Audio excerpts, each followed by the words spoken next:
तो बोले एक को दे दिया तो अब हमें कैसे देंगे? नहीं, वो अनंत है। अनंतों की झोली में लाडली लाल डालने पर भी, दे देने पर भी उनकी संपत्ति सुरक्षित है। वो वसीयत नामा कर देते हैं। जे भी वसीयत हुआ तो दरिद्र भी संपत्तिवान हो गया। इसीलिए संतों के संग की महिमा है।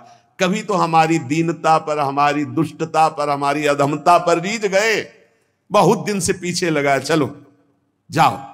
उनकी कृपा क्या होती, उनकी संपत्ति दान क्या होती? भगवान से, प्रियालाल से कहना। प्रियालाल अपने संतों की बात को नहीं टालते। बस आप इतना समझ लेना, ये हमने प्रत्यक्ष देखा है। महापुरुषों की अनंत सामर्थ्य दरिद्र को तत्काल वसीयत करके संपत्तिवान बना देना बहुत कठिन। इसलिए विषयी पुरुष को भगवान के मार्ग में लगाया जा सकता है, भक्ति के मार्ग में लगाया जा सकता है, बहुत कठिन है।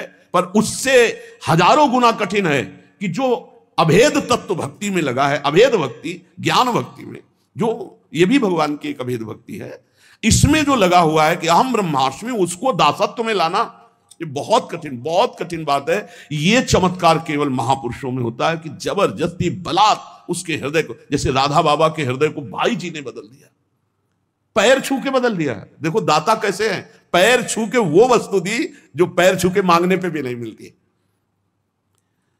अगर संत संग मिल गया है तो ये प्रमाद मत करना कि तुम उनकी अवहेलना करके हट जाओ।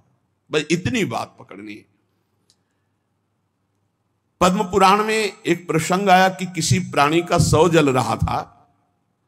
एक भगवत प्राप्त महात्मा वहां से निकले, उसके शव पर दृष्टि चली गई तो उसको नरक ले जाया जा रहा था। उस प्राणी को जिसका शरीर जल रहा था, यमदूत नरक ले जा रहे थे और उस भगवत प्राप्त महात्मा की दृष्टि पड़ गई चिता में जलती हुई, तो तत्काल वहां भगवत पार्षद आ गए, यमदूतों से छुटा के भगवत धाम ले। यात्रा बदल गई उसकी, नरक ले जा रहे तो भगवत धाम चलेंगे। मृत व्यक्ति की जली हुई चिता पे दृष्टि पड़ने मात्र से जब वो भगवत प्राप्ति के योग्य हो गया, तो जिंदा में उनकी दृष्टि पड़े, उपदेश हो, नाम कीर्तन सुने, उनकी आज्ञा पे रहे तो उसको भगवत प्राप्ति नहीं हो जाएगी, इसमें क्या संशय? बड़े बड़े महापुरुष प्रसन्न रूप से यहां भ्रमण करते रहते हैं। ये धाम है, ब्रजभूमि है, आप जान नहीं सकते कौन किस कोटि का है। जहां लिखा हुआ है अवश्यमेव भोक्तव्यम कृतम कर्म शुभाशुभम, देख लो चमत्कार। भोगने ही नरक जा रहा था, उसकी चिता पे दृष्टि पड़ गई, रास्ता बदल गया, नरक का रास्ता छोड़ के भगवत धाम, भगवत पार्षद आए। जैसे नरक ले जा रहे थे यमदूत अजामिल को, संतों के संग से ही अपने बेटे का नाम नारायण रखा था और नारायण पुकारा, यात्रा बदल गई, भगवत धाम चला गया। भगवान के वचन है अवश्यमेव भोक्तव्यम कृतम कर्म शुभाशुभम, बिना भोगे नहीं बचेगा जीव। पर संत दरस जिम पातक टरे, दर्शन मात्र से, संभाषण मात्र से, कर्मों को बिना भोगे हुए बिल्कुल सत्य विषय संत आपको भगवत प्राप्ति करा देंगे।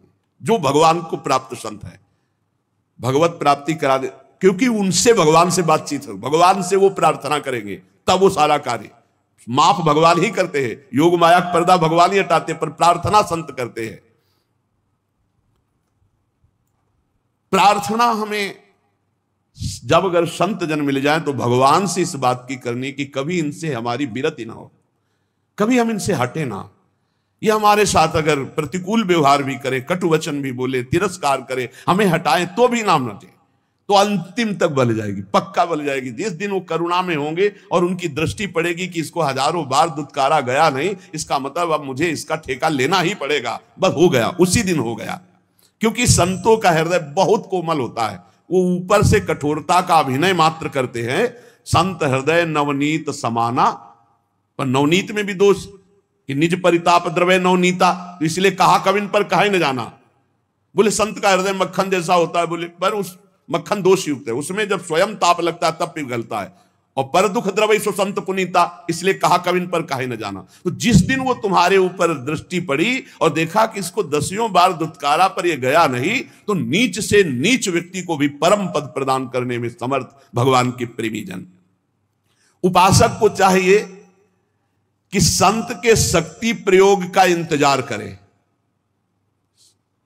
संत के अंदर एक भागवतिक शक्ति होती है जो आपका परिवर्तन करती है। जैसे अपने सब लोग हैं, आप कौन सा ग्रंथ पढ़कर वैराग्य धारण किए हो? आप देखो, आपने कब सत असत का चिंतन किया है? सत असत का कब चिंतन किया? और उस सत असत के चिंतन से आपको तीव्र वैराग्य हुआ और आप संसार त्याग करके महान युद्ध करके फिर आप कुछ नहीं ऐसे गोद में बैठे वैसे आ गए। इसे शक्तिपात कहते हैं।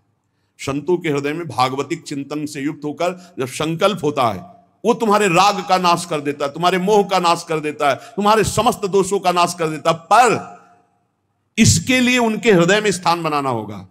चाहे जैसे बनाओ, रो के गिड़गिड़ा के साधना करके उनके आसक्त होकर। कैसे?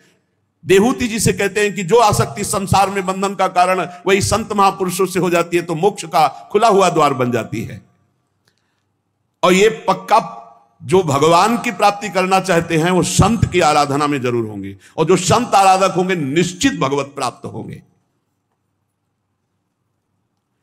किसी के दुख पर दुखी हो जाना ये संतों का स्वभाव होता है। ये जो है कि भगवान दुख देते हैं, मंगल विधान, ये अपने लिए सोचना है, लेकिन दूसरे को दुख पहुंच रहा है तो उसके दुख की निवृत्ति के लिए हमें शरीर से, मन से, वाणी से बिल्कुल तत्पर हो जाना है। हमने जो कुछ भी आज तक कार्य किए हैं वो सारे कर्म जमा हैं, संग्रहित हैं, एकत्रित हैं भगवान की बैंक में। एक एक चेष्टा विश्व में आप देख रहे हो, कोई गर्भई से कष्ट प्रदा आ रहा है, किसी को कितने बड़े बड़े कष्ट मिल रहे हैं, तो जो हमारे शास्त्रों में लिखा वो मिथ्या नहीं है, मिथ्या नहीं है। आप सत्य मानिए। आपका तो इतना भी ज्ञान नहीं कि गर्भ में आपको कष्ट मिला है, आप कहां याद कर सकते हैं? आपकी याददाश्त कहां इतनी जोर की है कि आपको 9 महीना गर्भ में रखा गया, कितना कष्ट पाया है। अब आप उसकी भी याद नहीं कर तो आप पूर्व जन्म की बात क्या जाने? आप नरक और स्वर्ग को कैसे जाने? ये हमारे शास्त्र हैं। अगर मानोगे तो बच जाओगे, नहीं मानोगे तो भोगना पड़ेगा। अच्छा, ये कुछ विधान ऐसा नहीं, अगर ऐसा हो कि अभी अभी ताजा ताजा हिसाब किताब मिले तो लोगों को विश्वास होने लगे, लेकिन एक एक केस जो है 10-10 साल चलता है उसके बाद, और दंड मिलता है तो सबके आंखों से ओझल मिलता है, आंखों के सामने तो मिलता नहीं कि देखो भाई इसने चोरी की थी तो ये दंड इसको चौराहे पे दिया जा रहा है, इसने अमुक तो ये दंड दिया जा रहा है, तब तो लोगों को विश्वास हो जाए। लेकिन दंड विधान होता है बहुत एकांत में, कोई देख नहीं पाता है। तो आप सोचो, ऐसे जो नरक स्वर्ग आदि हैं ये हमारे ब्रह्म ऋषियों द्वारा लिखे गए हैं। जो भी तुम कार्य कर रहे हो वो एक भगवान के पास बैंक है, सबके वहां जमा हो रहे हैं। 2 प्रकार के कर्म होते हैं, पाप कर्म अशुभ, पुण्य कर्म शुभ। ये जितने जमा हुए हैं अनंत जन्मों से अभी तक वो आपके नाम में जमा है, उनको कहते हैं संचित कर्म। और जो ये नए कर्म कर रहे हो इनका नाम है क्रियमाण। और जो उस संचित कर्म से इस मानव देह में तुम्हें भोगने के लिए मिला है उसे कहते हैं प्रारब्ध। शास्त्रीय परिभाषा संचित, प्रारब्ध, क्रियमाण, ये 3 प्रकार के कर्म हैं। और ये सबको भोगने ही पड़ते, पक्का भोगना पड़ता है। कब तक? जब तक अहंकार का नाश नहीं हो जाता। आवागमन का मूल हेतु अहंकार है, मैं करता हूं, ये भाव संत की कृपा से नष्ट। अहंकार का नाश सिर्फ संत की कृपा से होता है। तिनकी संगति रहते जाति कुल मद सब नंद सही। संत संग कैसा करता है? जैसे चने को भून दे, फिर उसमें अंकुरण नहीं हो सकता, ऐसे इतना भुन जाता है सत्संगी कि उसमें अहम रह नहीं जाता। जैसे भुना हुआ बीज कभी अंकुरित नहीं होता, ऐसे ही संत संग से जो आपके नए कर्म हैं ये सब भुन गए, अब ये तुम्हें अगला जन्म नहीं देंगे। देखो, और जो पूर्व संचित गोदाम है, ज्ञानाग्निना सर्व कर्माणि भस्मसात कुरुते, तथा उनके द्वारा प्रदत्त ज्ञान को अपने अंदर जागृत करो, ज्ञानाग्नि जलाओ, ये ज्ञान अग्नि ही वहां पहुंचेगी और तुम्हारे सारे कर्मों को भस्म कर देगी। या समर्पण वृत्ति करो तो भगवान आग लगा देंगे। 2 ही है, ज्ञानाग्नि सर्व कर्माणि भस्मसात कुरुते, तथा अगर उसको संचित को कोई भस्म कर सकता है तो दिव्य ज्ञान और या भगवान। ज्ञान गुरु से प्राप्त होता है और समर्पण आश्रय भी गुरुदेव से प्राप्त होता है, दोनों संतों से प्राप्त होते हैं। 2 प्रकार से भस्म हो सकता है संचित कर्म, या तो भगवान भस्म कर दे, अहम त्वाम स्वरूपापेभ्यो मोक्षयिष्यामि मा शुचा तेषाम अहम समुद्धरता मृत्यु संसार सागरात, और या फिर गुरु से इतना ज्ञान प्रकट हो जाए, ज्ञानाग्नि सर्वकर्माणि भस्मसात कुरुते तथा, वो ज्ञानाग्नि के द्वारा संचित कर, ऐसा ज्ञान बहुत दुर्लभ है। यहां देखो, जितनी जानकारी है उतना तो जीवन में उतार नहीं पा रहे आप लोग। कितनी जानकारी है आपको? बहुत जानकारी है, और जब गलत आचरण करने का संयोग बनता है तब तुम्हारी जानकारी सब खो जाती है। इसे ज्ञान नहीं कहते। ज्ञान तो उसी समय के लिए है जब असद आचरणों में मन जा रहा, उस समय आप बचा लो अपने आप को। तो उपाय है सबसे बढ़िया, भगवान के प्रति समर्पित हो जाना। मत चित्ता सर्व दुर्गाणि मत प्रसादात तरिष्यति। जिसने मेरे में चित्त लगा दिया सब दुर्गुण नष्ट हो जाते हैं और मैं उनके संचित कर्मों को भस्म कर देता हूं। हम त्वाम सर्व पापेभ्यो मोक्षयिष्यामि मा शुचा। और प्रारब्ध बड़े बड़े ऋषियों को भोगना पड़ता है। सावधान, प्रारब्ध भोगने के लिए तैयार रहो, इसमें भक्ति को दोष मत देना है। जो संचित से शरीर रच गया उसको भोगना पड़ेगा, कमर कस लो। प्रारब्ध भोगना, रामकृष्ण परमहंस जी के गले में कैंसर था जो पूरे विश्व के कैंसर को मिटाने की सामर्थ्य रखते थे। भीष्म पितामह जी को पूर्व प्रारब्ध सांप को एक बमूल के पेड़ में फेंक दिया था तो कई दिनों में तड़प तड़प के मरा था। उसका प्रारब्ध बना था करके 6 महीना बाणों की सैया पे। अखंड बाल ब्रह्मचारी, महाभागवतों में गणना है, 12 महाभागवतों में महावीर, संकल्प सिद्ध महापुरुष, 6 महीना बाणों की सैया पे। या तो बहुत विचित्र विचित्र। मत फंसो, बात सत्संग की सुनो।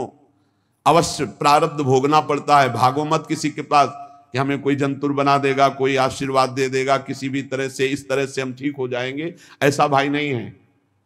अगर ऐसा होता तो बड़े बड़े सिद्धों को प्रारब्ध भोगना ना पड़ता। आप विश्वास कीजिए, बहुत बड़े बड़े महापुरुषों को कष्ट शारीरिक भोगने पड़े हैं, चाहे कोई भी हो। आप जिन जिन महापुरुषों के सानिध्य में देखा, अरे भाई इतना कठोर तप और भजन और शरीर का प्रारब्ध आया तो पैर में कीड़े पड़ गए। आप नहीं समझते, प्रारब्ध बहुत बलवान होता है। ये सब भगवान की माया का खेल है।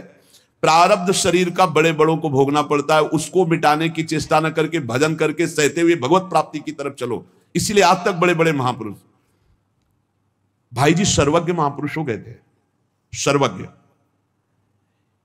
एक परिवार बहुत त्रसित था, अर्थ का व्यापार कर करके हार गया था, कर्जा हो गया था, अर्थ नहीं था, खाने को नहीं था, बेटियां ब्याह के लिए थी, परिवार बड़ा था।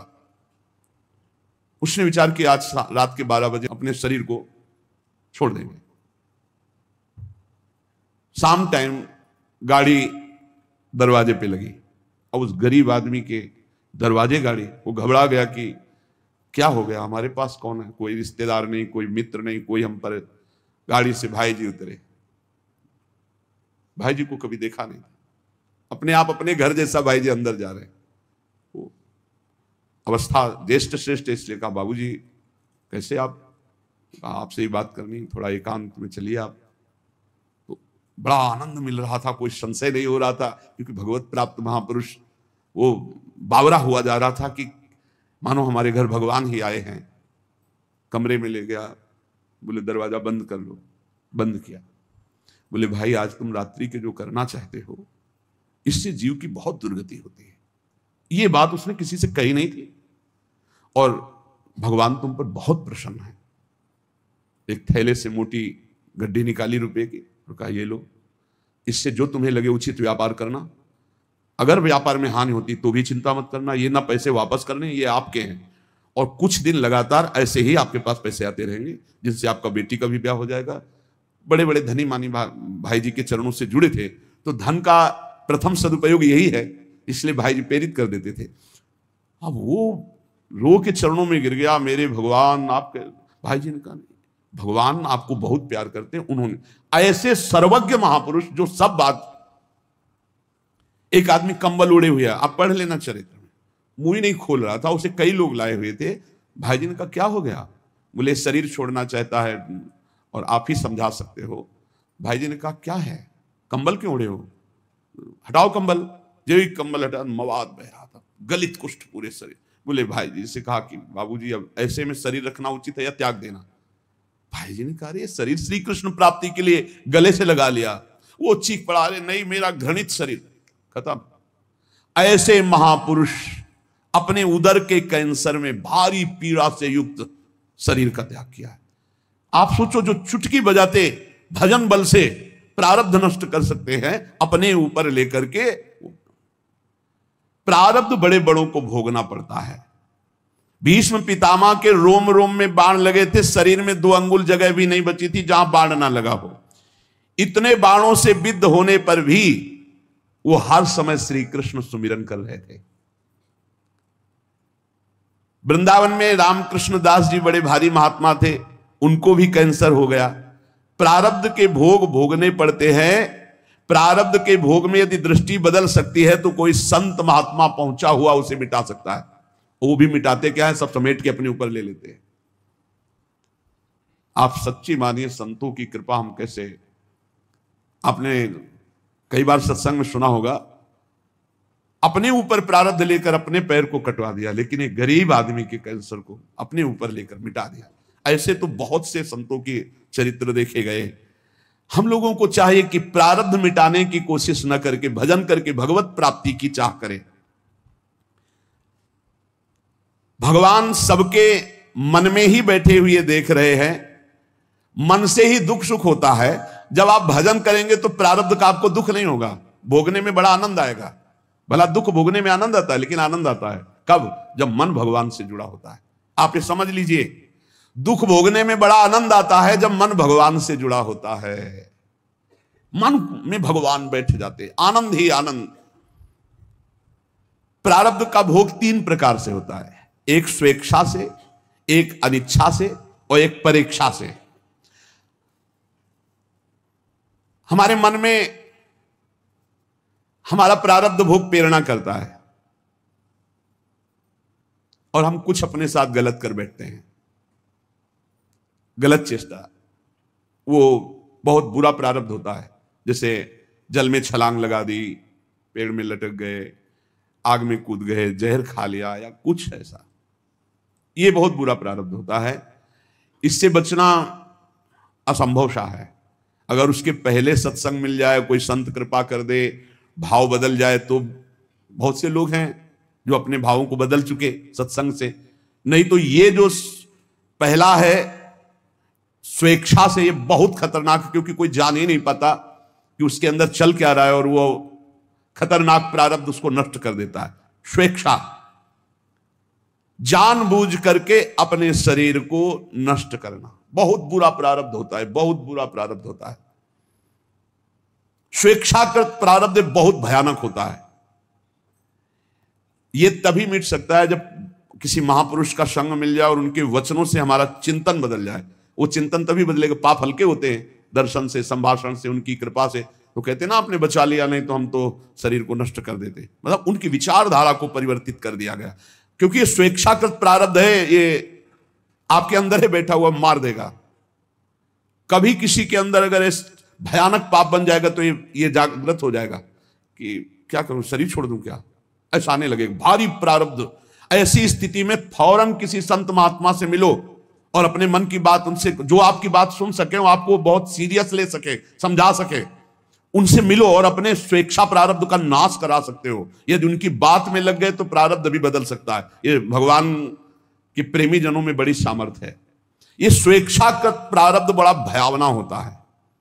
बहुत सुविधाएं सब हैं, कोई बात एकदम मन में लगी, इतनी विपरीत होती चली गई, तो प्रारब्ध भोग आपको वैसे ही प्रेरित करता चला गया, ऐसा स्वेच्छाकृत। और एक होता है अनिच्छाकृत। अब वो छलांग लगाई थी कूद करके जल में, और उसको पता नहीं था जहां छलांग लगाई ऊपर से नीचे 2-3 हाथ के नीचे उस सीमेंट की बहुत बड़ी बांध थी, वो सीधे 50 हाथ ऊपर से कूदा, खोपड़ी के बल उसे खोपड़ी पट्टी मर गया। यद्यपि उसकी इच्छा नहीं थी, प्रारब्ध ने मार दिया।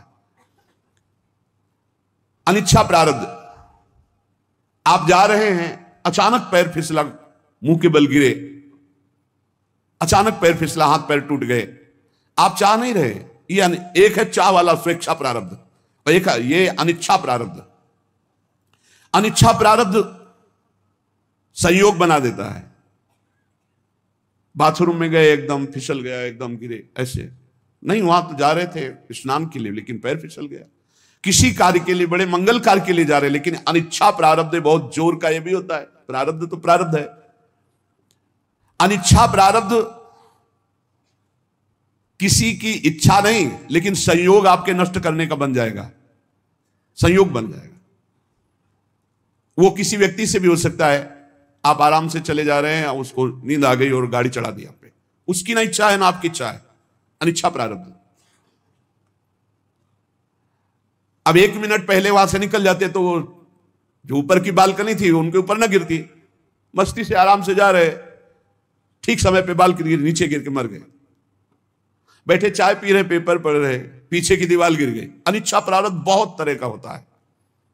अनिच्छा प्रारब्ध को मिटाने के लिए भी भगवद आराधना, संत संग, कई बार आपसे प्रार्थना की है, अगर आप याद किए हो सत्संग में, कि आप जब अपने घर से निकले तो 5 महाभागवतों का नाम जरूर ले ले, बिल्कुल आपका हर प्रारब्ध संयमित हो जाएगा। आप ध्यान रखना, भक्ति भक्त भगवंत गुरु चतुर नाम बपु एक, इनके पद बंधन के नासत विघ्न अनेक। हमारी हाथ जोड़ के प्रार्थना है कि इतना बड़ा विघ्न जिसे कोई विघ्न राज नहीं काट सकते, वो भक्तों का स्मरण काट सकता है। अजहू सोच विचार के गई भक्तन पद ओट, हरि कृपालु सब पाचली छमिहे तेरी कोट। उचित समझो आप अगर, तो अपने यहां जो श्रृंगार के बाद भक्त नामावली होती है, बहुत छोटा भी है और बहुत से संतों के नाम हो जाते हैं। अब जैसे ध्रुवदास जी के है तो काफी बड़ी है, अगर ऐसा भी ना हो तो 10-5 महापुरुषों के नाम याद कर लो।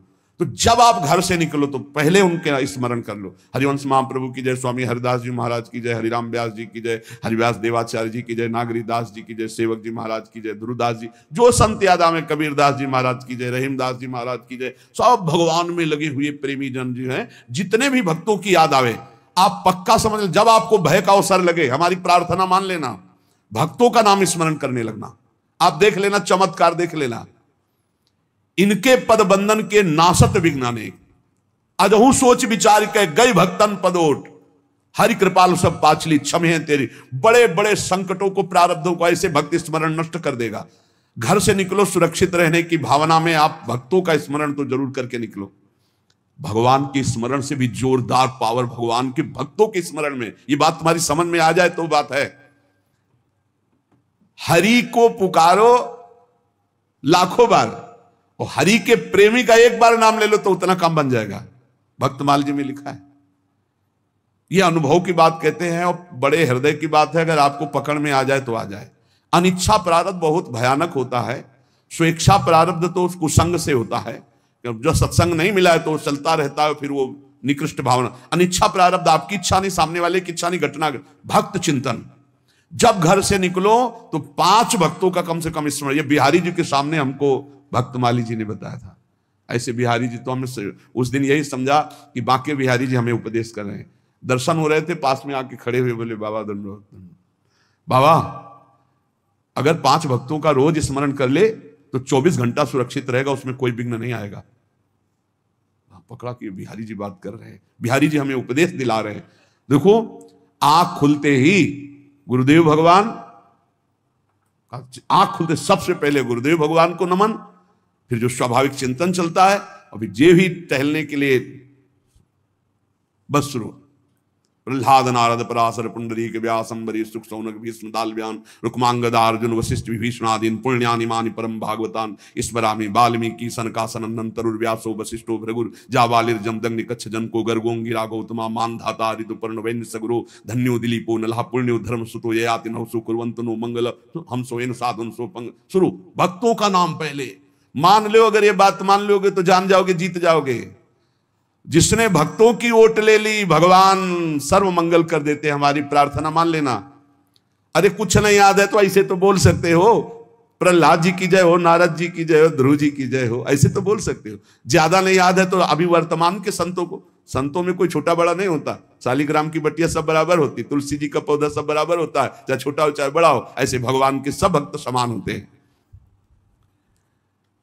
ये जो परेच्छा का प्रारब्ध है, ये आता है कि जैसे हमने पूर्व जन्म में किसी को अपमानित किया, गाली दी है, दुख दिया है, पाप कर्म, वो हमको आके बिना हमारे किसी उपद्रव के, वो आके गाली देगा, वो हमारी निंदा करेगा, वो बेमतलब, हमारा उससे कोई मतलब नहीं, पर वो परीक्षा का प्रारब्ध है।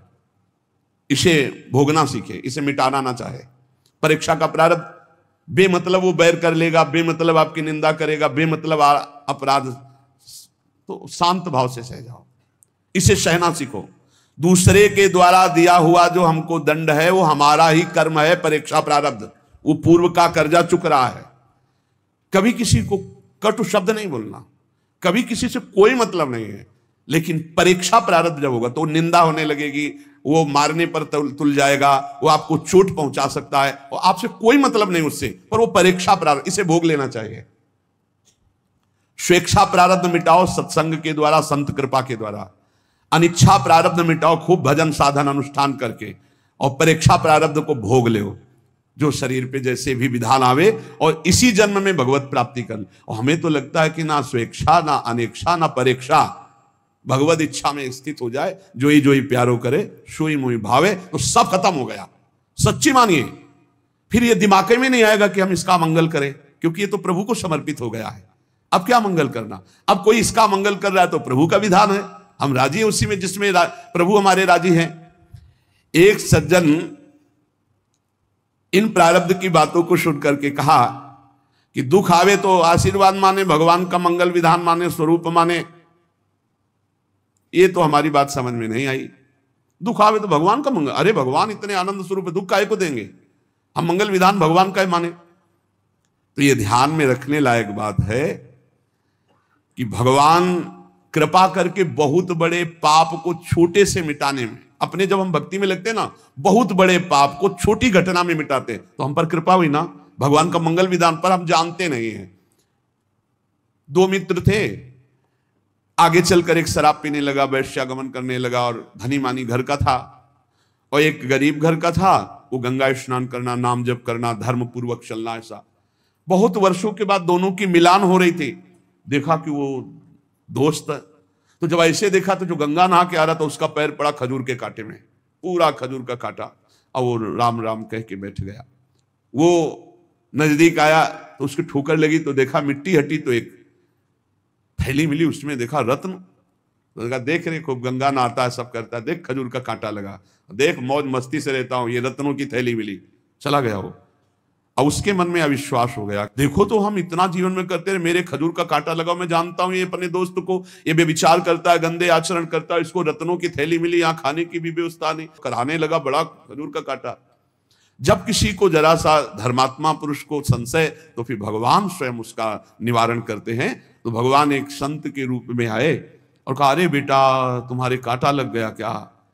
तुम्हारे ऊपर तो भगवान की बड़ी कृपा है, हम देख रहे हैं। बोले बातें मत बनाओ, हमने देख लिया, हमारा दोस्त जीवन हो गया शराब पीते, बेविचार करते, गंदे आचरण करते, उसको ठोकर लगी तो रत्नों की थैली मिली, और जब मैं उसको देख रहा था उस समय मुझे खजूर का कांटा लगा, और आप कह रहे हो भगवान की बड़ी ये कृपा है। तो उनका बेटा देखो, अब वो तो भगवान ही थे, अब दिखाया कि पूर्व जन्म में इसके इतने पुण्य थे कि इस समय राजा होता, लेकिन इसने पापाचरण करके सारे पुण्य छिन्न कर दिए। अब ये जो आखिरी पुण्य इसकी थैली है, ये जब रत्नों का भोग कर लेगा, बेच करके इनको खर्चा कर लेगा, तो सारे पुण्य इसके नष्ट हो जाएंगे। तो अब इस जन्म का पाप और पूर्व जन्म का पाप भारी दुर्गति को प्राप्त होगा। और बोले पीछे तुम्हारे ऐसे पाप थे कि इस जन्म में तुम्हें सूली की सजा मिलती, तो गंगा स्नान और नाम जप से सूली की सजा कांटे के उसमें निकल गई, खजूर के कांटे में। अब तुम्हारा पाप ये नष्ट हो चुका है, अब तुम्हारे सुकृत इस जन्म के और पूर्व के जुड़ेंगे, तुम आनंद। तब उसको विश्वास हुआ। तो जो हमारे भगवत मार्ग में चलने पर अचानक दुख मिलते हैं, तो वो हमारे कर्मों का ही फल होते, पर बहुत कम करके भगवान देते हैं, हम जानते नहीं। सही मार्ग में चलने पर जो आपको ठोकर लगी, जो आपको कष्ट मिला, वो कोई बहुत बड़ा बुरा प्रारब्ध छोटे में निकल गया। तो उपासक को इस बात का ध्यान रखना चाहिए कि प्रारब्धों के आने पर भगवान की भक्ति में कमी नहीं कर देना चाहिए। स्वेच्छा प्रारब्ध, अनेक्षा प्रारब्ध और परीक्षा प्रारब्ध। अच्छे कर्म का फल अच्छा ही होता है और बुरे कर्म का फल बुरा ही होता है, लेकिन बुरे से बुरा कर्म करने वाला भी यदि भगवान की शरण में आ जाए तो अच्छा ही अच्छा शुरू हो जाएगा। थोड़ा थोड़ा भगवान भुगता देंगे, उस पर फिर नाराज मत होना कि हम भक्ति कर रहे हैं हमें बड़ी समस्या मिल रही। थोड़ा थोड़ा भुगता कर अनंत जन्मों का निर्मल करके इसी जन्म में भगवत प्राप्ति करा देते हैं। हमको कोई दुख नहीं दे सकता, दिमाग में बैठा लो। हमारा कर्म ही प्रारब्ध बन करके हमें कोई ना कोई दुख दिलाएगा, और वो बड़ा दुख हमारे पास छोटा होकर आएगा, क्योंकि हम भगवान की शरण में आएगा। तो देखो, ऐसे भगवान दुख देते हैं। जैसे किसी के लड़के ने कोई अपराध कर दिया, अब पड़ोसी मारने के लिए उसे दौड़े, मां ने देखा, बड़ी चतुरता पूर्वक गई और हाथ पकड़ा और कहा, अरे दुष्ट, तुम्हें इतनी बार समझाओ, पूरा लंबा हाथ करके, और जब लगेगा पीठ में जाके आवाज भी होगी, लेकिन वो बहुत धीमे से होगा, हाथ लंबा होगा और गुस्सा बड़ी होगी। तो पड़ोसी कहने, अरे रहने दो बहन जी, रहने दो, आखिरकार बच्चा ही है। नहीं, बच्चा क्या है, फिर ऐसे वो ऐसा भगवान पिटाई करते हैं। इसीलिए कह रहे कि हमको कोई दुख नहीं दे सकता, हमारा प्रारब्ध आएगा, पर प्रारब्ध बहुत बड़ा रूप लेके आएगा और भोगना बहुत कम पड़ेगा। ये भगवान की शरणागति से बहुत कम भोगना पड़ रहा है, बहुत कम। कैसे, तुम्हें बताएं। हम यदि किसी की बुराई करेंगे, किसी को नीचा दिखाने की कोशिश करेंगे, वो हम अपने लिए कुआं खोद रहे हैं। और अगर हम सही मार्ग में चल रहे हैं, फिर हमें कष्ट मिल रहा है, तो हमारा पूर्व का प्रारब्ध है, हमें चुपचाप सह लेना चाहिए। हम किसी को दुख नहीं पहुंचा सकते, ये हम नियम लें, और फिर किसी को दुख पहुंच जाता है तो उसका प्रारब्ध है। ध्यान दीजिए, अपने जीवन में हम किसी को दुख नहीं पहुंचाना चाहते, अब अचानक किसी को दुख पहुंच जाता है, हमारी चेष्टा से, हमारे उससे हम नहीं पहुंचाना चाहते, ये उसका प्रारब्ध है। दुख पहुंचाने की हमारे अंदर ना इच्छा है, ना संकल्प है, ना चेष्टा है, और किसी को दुख पहुंच जाता है। कई ऐसी बातें होती जो हम नहीं चाहते, पर दूसरे को कष्ट हो जाता है। अतएव जब हमको कोई दुख पहुंचावे तो हमको भी रोष नहीं करना, हमें मानना है कि इसका जो चेष्टा हुई वो मेरा प्रारब्ध ने करवाई चेष्टा। जब कोई दूसरे के द्वारा किए हुए प्रतिकूल व्यवहार से प्रतिकूल व्यवहार करता है, तो नया कर्म बन करके वो भोगने के लिए तैयार हो जाता है। इसलिए उपासक नया कर्म तो बुरा करे ना, और जो हमारे साथ बुरा करे उसे निपटा लो, सह लो चुपचाप, और भगवान की शरण में हो। प्रारब्ध अवश्य भोगना पड़ता है, बहुत कम करके भोगना होगा। तो ये प्रश्न बंद कर दो करना कि भगवान की भक्ति में हमको दुख क्यों मिल रहा है। तुम्हारे ही कर्मों को बहुत कम करके भगवान भुगता रहे। निरंतर नाम जप करो, भगवान से पुकार करो। संत संग से मल विक्षेप आवरण का नाश हो जाता है। संत संग से भगवान पर जो अपनापन होता है, तो भगवान अपनेपन से रीच कर योग माया का आवरण हटा देते, तो चराचर जगत श्याम में भगवत स्वरूप में दिखाई देने लगता है। भक्ति की सिद्धि यही है कि जित देखो तित श्याममयी, जिधर देखे अपना प्रभु दिखाई दे। वास्तविक प्रभु ही हैं। हम बहुत सावधानी से भजन करके ये स्थिति प्राप्त करें। शेष चर्चा आगे। श्री राधा वल्लभ लाल।